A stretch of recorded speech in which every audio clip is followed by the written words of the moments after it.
Title: Sleep Shooter. Dude takes self-defense to Dreamland, fires real bullet. TLDR.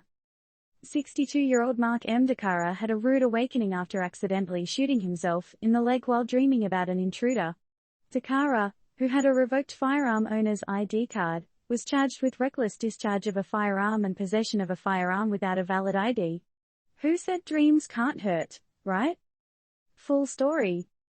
Our peaceful slumber was disturbed last night, not by the typical monster under the bed nightmare but by the real-life drama of a man discharging a firearm in his sleep.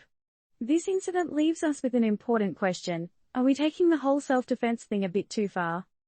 Meet Mark M. Dakara, a 62-year-old Lake Barrington resident who probably wishes he had opted for a midnight snack instead of dealing with a nightmarish intruder. On the fateful night of April 10th, Dakara was dreaming about an intruder breaking into his house. In response, he reached for his .357 Magnum revolver and, quite literally, shot himself in the foot. Or, more accurately, the leg. Paramedics and deputies arrived at Dakara's residence, where they found him with a significant gunshot wound. I mean, how often do you wake up to a scenario straight out of a horror flick, right? After applying a tourniquet and handling the situation, Dakara was transported to a nearby hospital for treatment.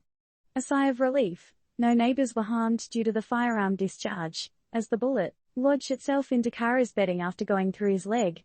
Close call, folks. After a thorough investigation, deputies confirmed that there wasn't an actual break-in at Dakara's residence. What a plot twist. Could Dakara's dreamy intruder be just a dream? Here comes the real kicker. Dakara, it turns out, had a revoked firearm owner's identification, FOID, card. The Lake County State's Attorney's Office reviewed the case, leading to charges of reckless discharge of a firearm and possession of a firearm without a valid FOID card. After a warrant was obtained, Dakara was arrested, processed at the Lake County Jail, and had his bond set at $150,000. He managed to post 10% of his bond and was released, with a court appearance scheduled for June 29. So, dear readers, next time you hear a bump in the night, it might be wiser to pinch yourself awake before reaching for a firearm, especially if you're on the no firearms ID list. This peculiar incident really opens the floor to some late-night pondering. To what extent do our dreams influence our actions? And at what point does self-defense cross the line into reckless behavior? Let's hear your thoughts. As always, while we dive into these thought-provoking stories, please remember that Turned Up News does not endorse or advise handling firearms while sleeping, dreaming or otherwise not fully aware.